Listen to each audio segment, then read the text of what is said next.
Bonjour, alors aujourd'hui on va regarder un petit peu plus précisément ce qui se passe avec les politiques de prêt. Donc cette capsule fait suite à la capsule que vous avez eue sur la Loan Policy Map que Cindy a fait. Et peut-être suite à notre rencontre live où on a fait un peu les questions-réponses sur la Loan Policy Map.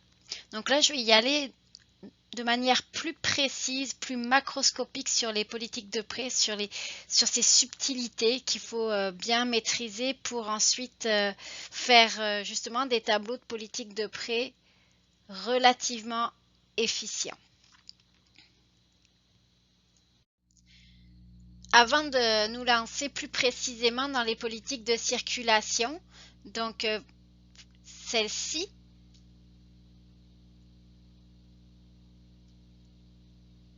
et celle-ci, je voulais vous montrer quelles étaient les interdépendances qu'elles entretenaient avec d'autres politiques. Donc surtout la Patron Type Policy ici, tout ce qui concerne les avis, tout ce qui concerne la facturation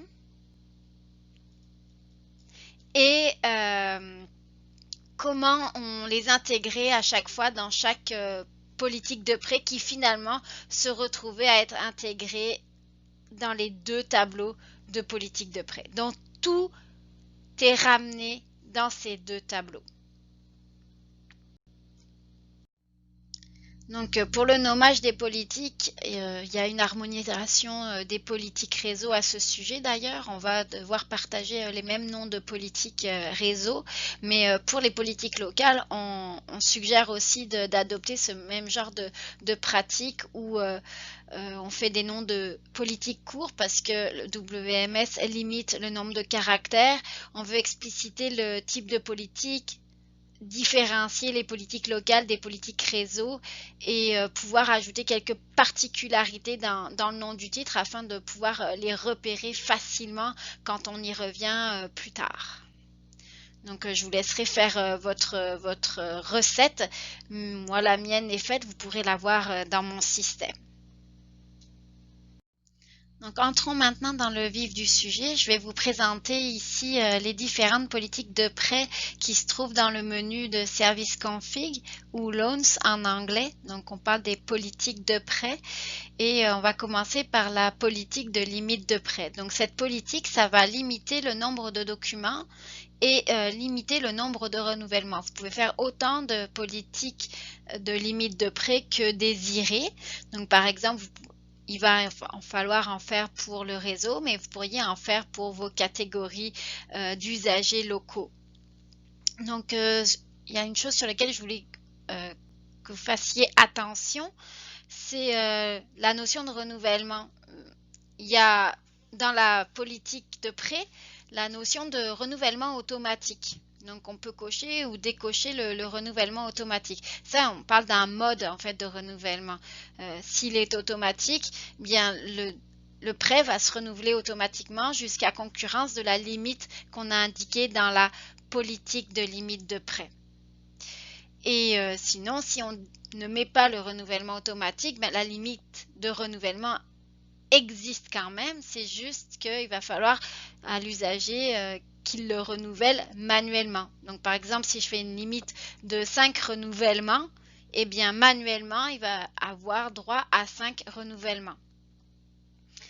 Ensuite, concernant les usagers vérifiés, non vérifiés, en fait, dans le dossier de l'usager, quand on le crée, il y a une case à cocher ou à décocher selon qu'on veut que l'usager soit vérifié ou non vérifié. En général, pour s'assurer que l'usager est vérifié, il faut cocher la case.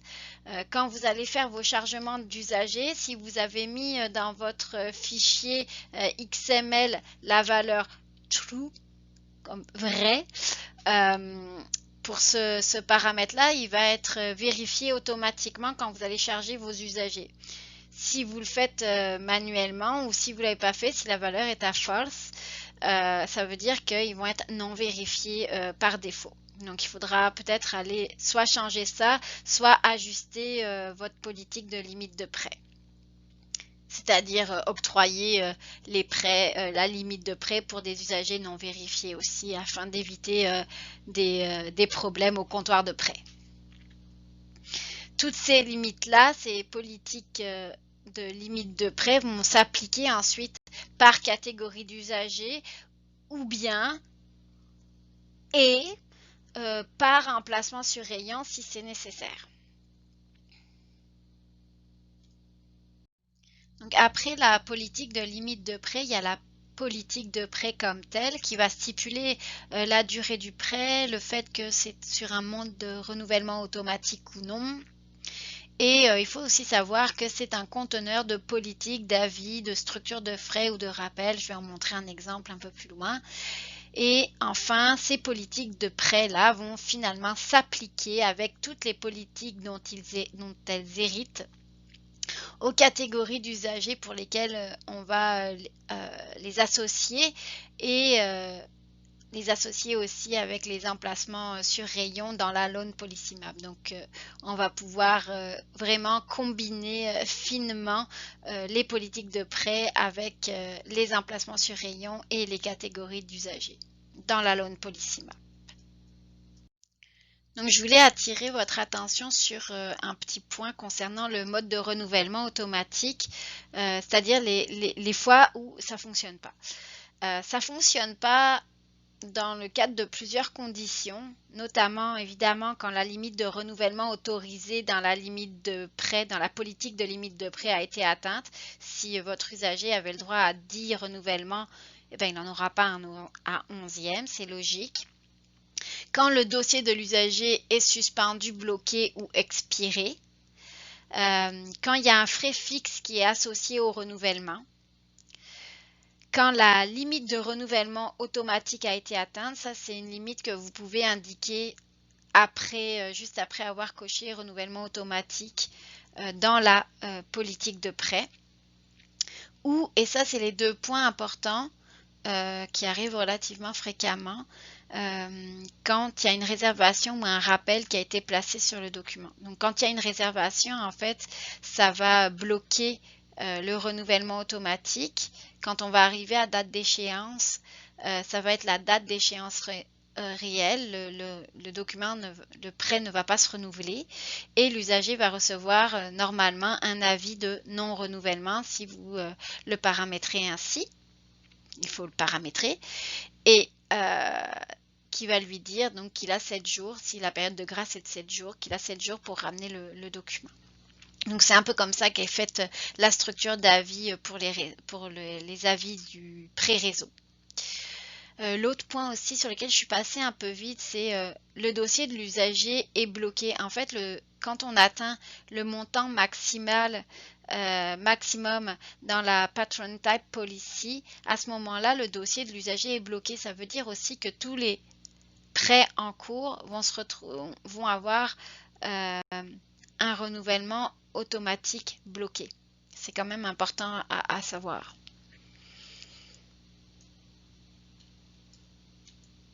Donc, je disais tantôt que la politique de prêt était un conteneur de plusieurs autres politiques. Donc là, je vous ai montré un petit peu dans cette diapositive quelles étaient les politiques qu'on pouvait retrouver précisément et comment elles se présentaient. Donc ici, la politique de frais à facturer, la Overdue Periodic Bill, qui est la politique pour les frais de retard. Là, c'est pour une politique de prêt 7 jours. Avec mon avis de retard 7 jours, donc qui prend en compte dans sa structure d'avis, d'envoi d'avis, les délais qui sont opportuns pour un prêt de 7 jours. Ensuite, la politique de rappel et les politiques qui sont associées au rappel. Donc, la politique de rappel, elle ne va pas être à part, elle est vraiment à l'intérieur de la politique de prêt.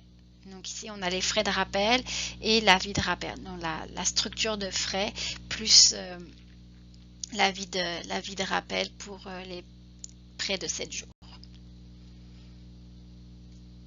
La troisième politique Le troisième type de politique qui se trouve dans la section des politiques de prêt, dans la section Loans, c'est la Loan Overdue Policy qui va s'enclencher à la fin de la période des retards et du calcul des frais de retard.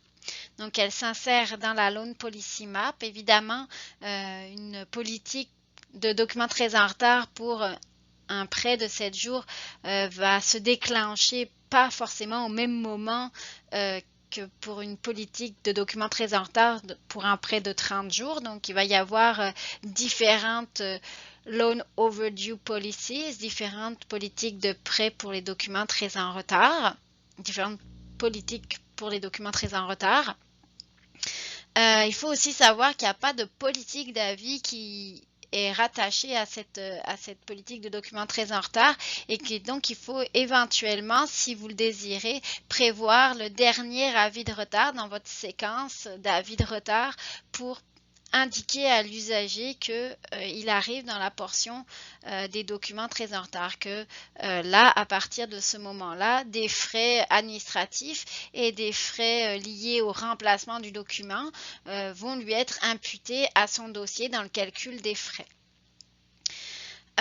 Ces coûts-là vont être configurés dans la partie frais et suspension de service config, donc on verra ça plus tard, mais il faut absolument que le tableau coût de remplacement soit bien configuré pour que les frais puissent être calculés, être cumulés dans le dossier d'usager au moment où s'enclenche la politique des documents très en retard. Voilà.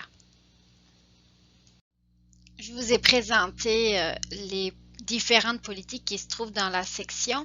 Maintenant, je vais vous montrer un peu la démarche pour les politiques de prêt et les limites, comment elles s'intègrent les unes avec les autres à travers des tableaux matrices, le tableau de limite de prêt, la Loan Limit Matrix et la Loan Policy Map ou le tableau des politiques de prêt. Donc, je vais voir ça avec un exemple de recommandation réseau et ensuite je vais vous le montrer avec un exemple local. Donc pour la recommandation réseau, il faut faire deux politiques. Une politique de limite de prêt sans document renouvellement illimité et une politique de prêt 30 jours en mode renouvellement automatique illimité aussi. Il faudra l'appliquer dans la Loan Limit Matrix et la Loan Policy Map pour toutes les shelving locations ouvertes au pré-réseau et pour nos 18 catégories d'usagers préfixées, communauté UniBUQ ainsi que les ententes externes. Donc il faut bien s'assurer que les catégories d'usagers, communauté UniBUQ et ententes externes aient la limite réseau sans document et que quand on va mettre la politique de prêt 30 jours, il faut que ce soit appliqué aux shelving locations qui sont ouvertes au pré-réseau pour ces catégories d'usagers-là.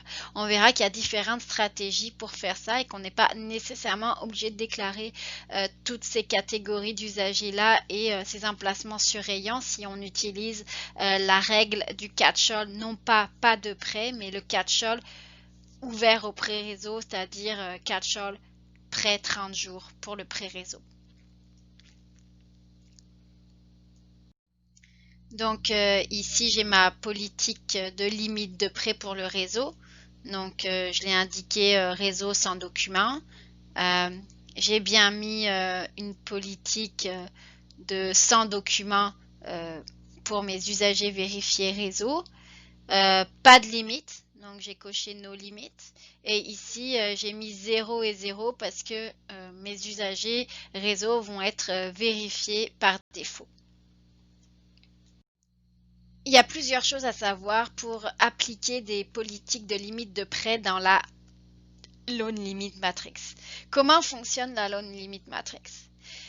Premièrement, la logique d'une matrice est vraiment différente de la logique d'une map.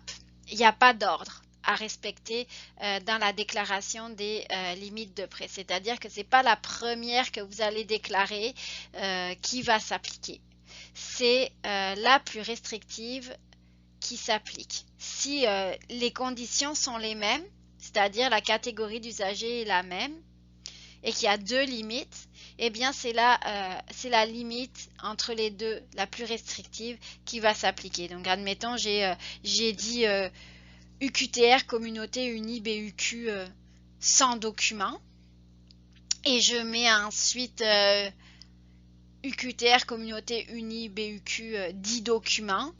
Eh bien, si je mets ça et je ne restreins pas l'application de la limite à 10 documents, en ajoutant par exemple des emplacements sur rayon spécifiques, eh bien, c'est toujours la limite des 10 documents qui va s'appliquer, même si j'ai une limite à 100 documents. Donc ça, c'est vraiment important à comprendre.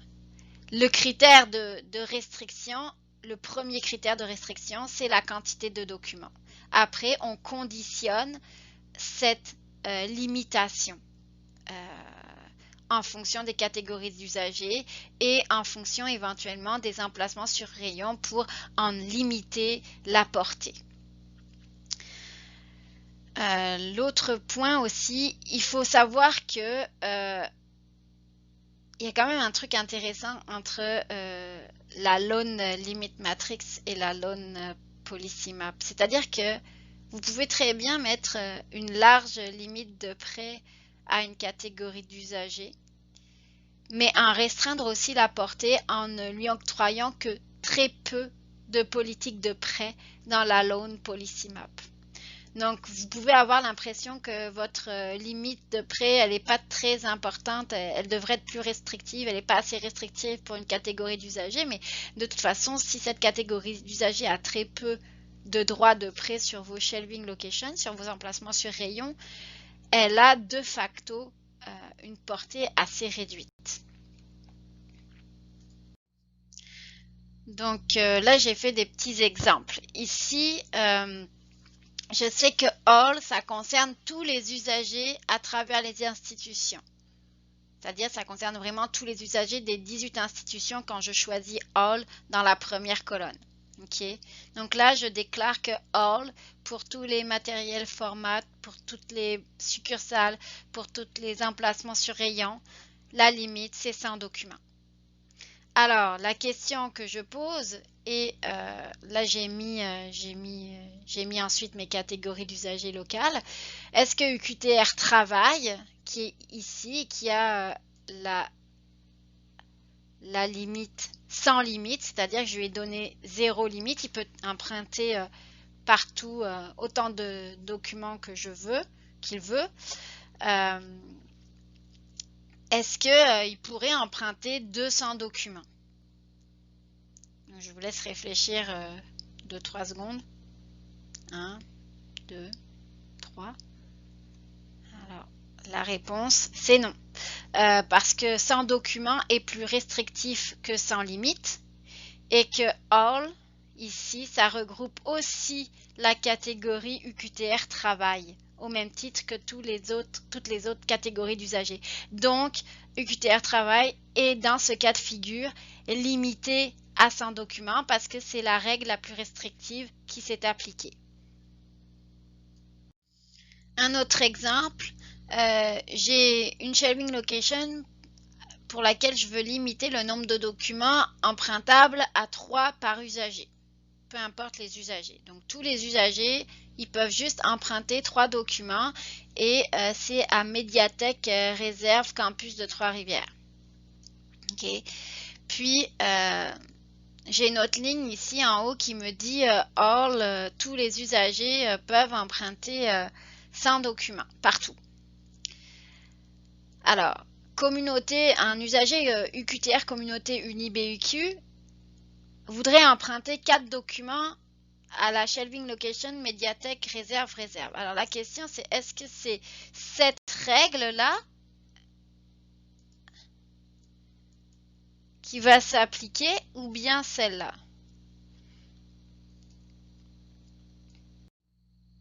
Donc effectivement, mais la réponse c'est non.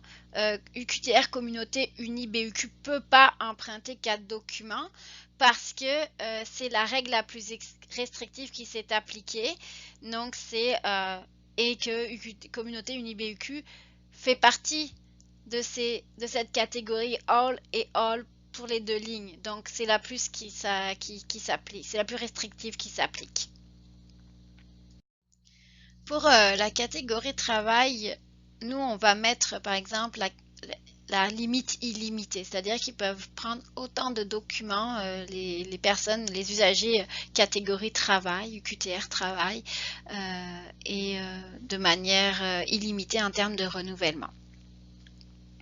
Mais si on veut que ce soit illimité pour la catégorie travail, on ne peut pas utiliser le all dans Patron Policy parce que ça inclura UQTR travail. Et si on met all puis qu'on l'associe à une limite de, je sais pas moi, même 100 ou 50 ou 15 ou 10, on va se retrouver à limiter la catégorie UQTR travail aussi à 10 pour les conditions dans lesquelles on aura mis cette règle qui était initialement pour tous.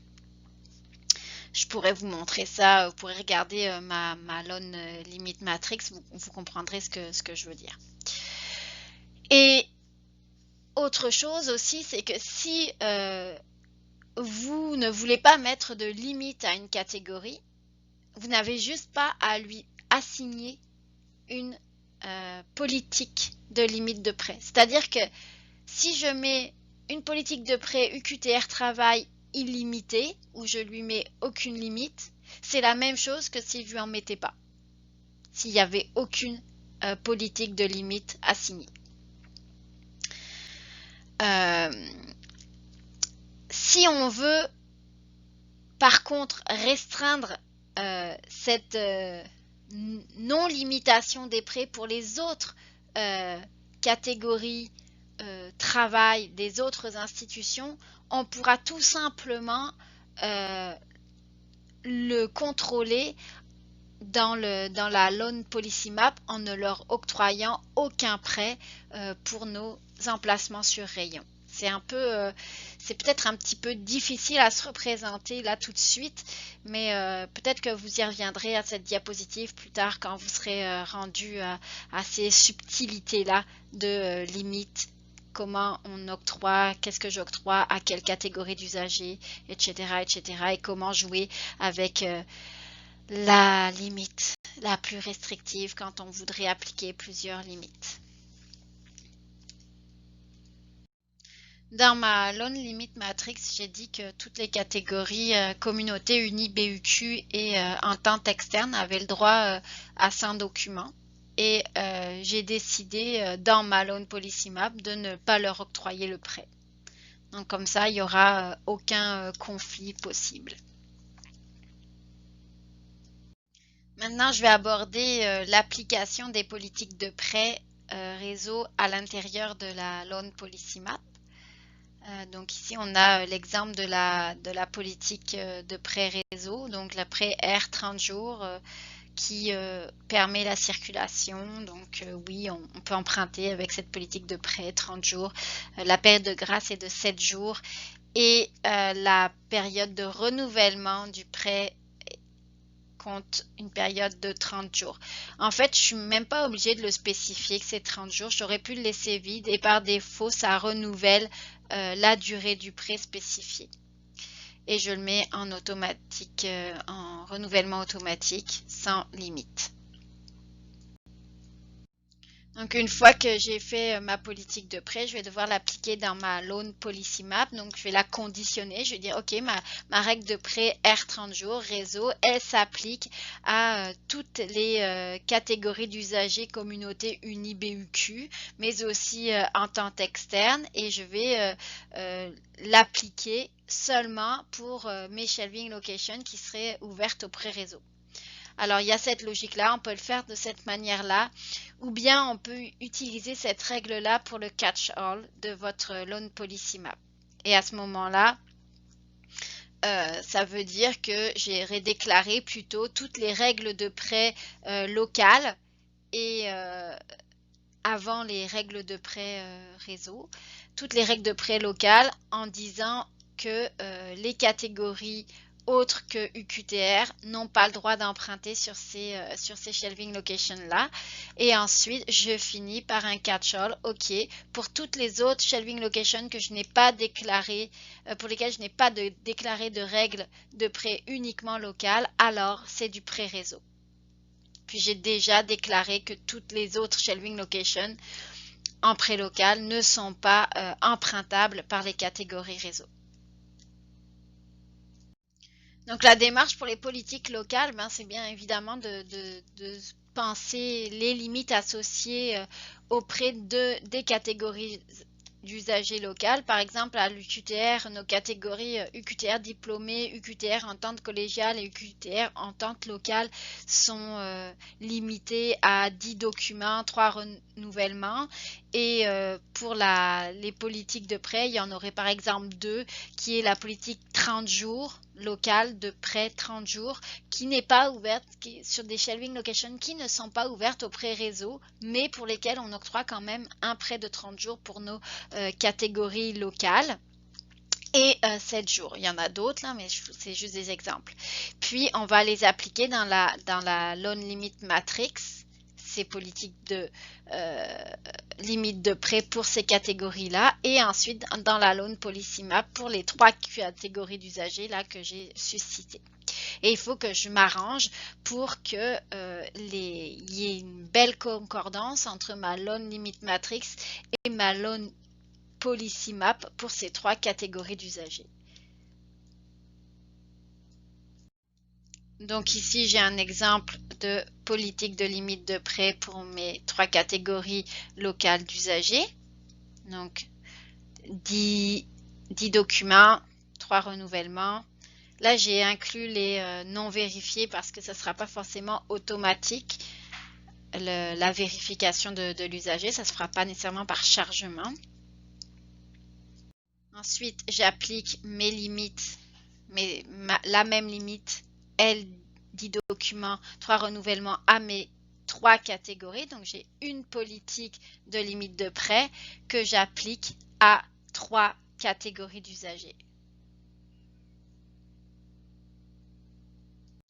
Également, ensuite, dans la Loan Policy Map, je vais appliquer donc mes règles de prêt 7 jours aux shelving locations qui sont pertinentes pour cette règle de prêt à mes catégories d'usagers locales. Donc, j'ai communauté UniBUQ, OK, diplômé, entente collégiale, entente locale. Donc, j'ai mes par exemple, UQTR communauté UniBUQ, lui, il a sa limite sans document, tandis que UQTR diplômé, entente collégiale et entente locale, pour ces shelving locations-là, sont à 10 documents, 3 renouvellements par jour. Pourquoi je dis ces shelving locations-là alors que je n'ai pas spécifié de shelving location dans ma Loan Limit Matrix, mais j'ai mis pour toutes les shelving locations, pour toutes les succursales, la catégorie UQTR diplômé, entente collégiale et entente locale ont une limite de 10 documents, une limite de 10 documents et 3 renouvellements. Donc, ils sont limités pour toutes les shelving locations. Fait à chaque fois que je vais utiliser ce patron type, la limite va être associée et va se reporter à la shelving location pour lequel ils auront une durée de prêt qui sera spécifiée là par la politique de prêt.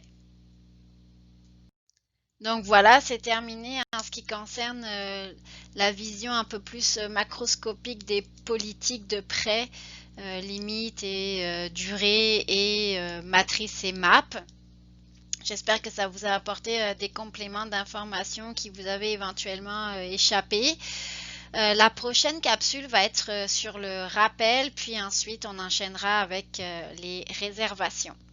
Bonne journée!